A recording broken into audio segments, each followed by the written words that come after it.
bien en santé. Pour mordre dans la vie à pleines dents. Des experts, des astuces. Complices de votre vitalité. Isabelle Huot. Bienvenue dans mon balado. Vous savez, j'ai des invités extraordinaires tout au long de la saison. D'habitude, je réponds à une question, je commence d'emblée un édito, puis je réponds à une question du public. Mais là, j'avais envie de recevoir un invité exceptionnel. Il s'appelle Jacques Aubin. On se connaît depuis des années. Il est en studio avec moi. Jacques a un parcours d'exception. Son poids est monté jusqu'à 415 livres à une certaine époque. Il a maigri énormément, bien sûr, mais surtout, il maintient son nouveau poids depuis près de 15 ans maintenant. Merci d'être en studio avec moi, à la télé, à la radio. Bienvenue. Bien, merci. Écoute, je m'ennuyais de toi. J'ai dit, je vais aller la voir physiquement. J'aime ça, des humains. Fait que je veux voir des humains. C'est tellement plus agréable en studio. Je veux qu'on commence au début, Jacques. Là. Pourquoi t'es monté jusqu'à 415 livres là, en 2000, dans le milieu des années 2000? Oui, en fait, j'ai monté jusqu'à là parce que émotionnellement, j'allais pas bien. J'avais clairement des déficits émotionnels, des déficits d'amour de moi-même, mais aussi des choses que j'avais vécues dans mon passé qui m'avaient amené à ça. À pas prendre soin de moi, j'ai tendance à dire aux gens à me suicider avec de la bouffe et de l'alcool, ouais. Est-ce que tu te considérais que tu avais un trouble d'hyperphagie, là, ou juste trop manger en général? C'était juste trop manger en général. C'était pas un trouble d'hyperphagie, parce que si j'avais eu un trouble d'hyperphagie, je me ferais encore traiter pour un trouble d'hyperphagie ou je me serais fait traiter pour ça. Oui. C'est vraiment un problème de manger comme trop manger et trop souvent ou pas assez souvent et mal. Ah, OK. Fait que c'était vraiment des portions énormes à l'époque, là. Exact. Tu sais, commander une large hors dress au restaurant avec une frite puis tout avaler. Oui. C'est quelque chose que je pouvais faire. Oui. Mais je pouvais passer aussi une journée entière sans manger. Fait que je pouvais être le lendemain, je mange pas, je déjeune pas, je dîne pas, puis au souper, je dévore le frigidaire. OK, fait que tu te mettais en restriction le lendemain parce que tu disais, mon Dieu, j'ai trop mangé, je vais essayer de contrôler mon poids, puis là, tu dévorais encore le soir suivant. Si c'est ça que j'ai fait, c'est inconscient. Parce que j'ai jamais pensé, je vais me mettre en restriction, j'aimais ça manger. Fait que c'est juste que je négligeais l'heure du repas. Je me prenais un café, je partais travailler, puis c'était comme ça. Qu'est-ce qui s'est passé en 2009 pour que tu te dises, là, ça suffit? Il s'est passé plusieurs affaires. Puis je reviens toujours à cette version-là parce que pour moi, c'est celle qui m'a déclenché pour vraiment comprendre où j'étais. Ouais. C'est les enfants. Mes enfants avaient 18 et 15 ans à peu près. Alexandra s'en allait vivre l'Everest à l'âge de 16 ans. Marc-André quittait la maison. Là, je me disais, eux, ils vont avoir une vie, puis je ne les verrai pas s'accomplir. J'aimerais ça être présent. J'aimerais ça voir ce qu'ils vont vivre. Puis là, ta condition physique, tu avais quoi? Un diabète, hypertension? J'avais de l'hypertension très, très forte. Ouais. Puis des débuts au niveau des indicateurs du diabète et du cholestérol commençaient à être très élevés. Fallait que ça change là, pour que tu sois là pour tes enfants. Qu'est-ce que tu as fait comme gros virage alimentaire, là? J'ai commencé par manger. Manger 3 repas par jour. Simplement. Juste manger. Manger sainement. C'est sûr que tu ne manges pas un donut le matin pour déjeuner. C'est pas un repas, ça. Mais je mangeais sainement 3 repas par jour. Puis après ça, j'ai instauré un programme d'activité physique. 6 mois après, hein? Oui. Mais je veux que tu me racontes parce que tu allais au gym comme tôt le matin parce que tu disais, moi, je suis comme gênée de mon poids. Tu voulais pas que les gens te voient. Oui.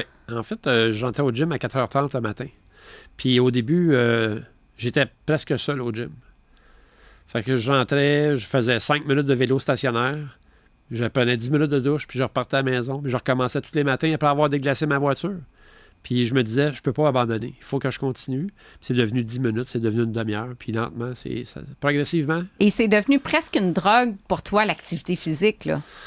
C'est un besoin essentiel, comme brosser ses dents, comme manger, comme aller à la salle de bain, comme se laver. C'est un besoin essentiel. C'est quelque chose qui fait partie de ma vie maintenant. Je ne pourrais pas vivre sans mon activité physique.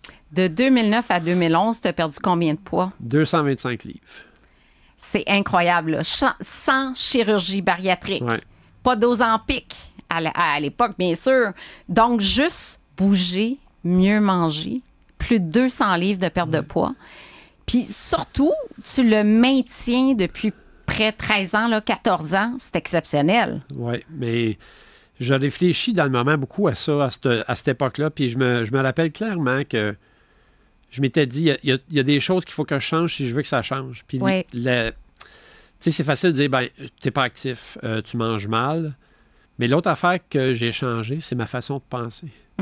C'est l'affaire que, tu sais, on a 65 000 pensées par jour. Les gars, c'est 30 000 des vicieuses, mettons. Blague à part. Mais blague à part, tu sais, des gars, on a 65 000 pensées par jour, les femmes aussi. Puis, est-ce qu'ils sont positives? Est-ce qu'ils visent à t'améliorer ta vie? Puis moi, j'ai commencé par ça. J'ai dit, s'il y a des choses que je peux changer, mes pensées, c'est une affaire que je peux changer. D'ailleurs, c'est drôle parce que c'est à la base du traitement des troubles de comportement alimentaire, de la restructuration cognitive. Tu as une pensée négative. Comment je peux tourner cette pensée-là en quelque chose de positif? Oui. Donne-moi un exemple concret. Là. Comment tu changes tes pensées négatives en quelque chose de positif? Bien, exemple, comment tu te parles? Oui. La première affaire, comment tu te Sois parles? ton meilleur ami. Bien, c'est ça. Si tu t'adresses la parole en disant « Ah, je suis un gros épais » ou « Je suis pas bon » ou tous ces commentaires-là, le négatif, le cerveau l'entend. Là. Le corps, il s'adapte à ce qu'il entend. Mais j'ai changé ces pensées-là, oui. Ça change tout, hein? Ça a tout changé. Puis c'est encore comme ça aujourd'hui. Puis est-ce que tu dirais que dans le top 5 de ton secret du maintien de ta perte de poids, là, c'est que tes pensées sont positives maintenant pour la plupart, là, parce que ça ne peut jamais être 100%, mais la majorité de tes pensées sont positives. J'ai donné pendant les 14 dernières années des conférences auxquelles je dis aux gens, changez votre alimentation, soyez plus actifs et gardez du bon sommeil. Maintenant, je dis, changez vos pensées. Changez votre façon dont vous vous adressez la parole. Soyez bon puis aimez-vous. Oui. Ouais, c'est vrai. C'est tellement, tellement important de travailler, quitte à travailler ça avec un psychothérapeute, avec un psychologue spécialisé, d'être de l'autocompassion, en fait. Exact. Aujourd'hui, tu t'entraînes énormément, tu es à la tête de plusieurs événements, tu as ton entreprise Top Chrono, tu organises des événements, tu fais de la course en sentier, tu t'entraînes pour un Ironman, pas ton premier. Non, ça va être mon 4e départ que je vais prendre en juillet l'année prochaine, 2025, oui. OK. Fait que ça représente quoi comme entraînement, ça, par semaine? Je m'entraîne déjà beaucoup. Fait que ce que je vais rajouter, c'est plus de vélo, plus de nage. La course à pied est déjà là. La préparation musculaire est déjà là. Donc, ça va représenter probablement un 15 à 17 heures d'entraînement semaine. Oui. Ouais. Puis ça me dérange pas parce que c'est ma moyenne quasiment tout le temps. Ah oui, hein? Oui, je vais juste la redistribuer pour faire tous les sports. Ouais. Est-ce que tu penses que ça prend autant d'entraînement pour maintenir le poids? Absolument pas. Absolument pas. Non, je pense que ça prend un minimum. Ça prend un minimum parce que notre corps est fait pour bouger. Il y a des articulations, des tendons, des ligaments qui ont besoin d'être en mouvement. Le corps il est fait pour être en mouvement.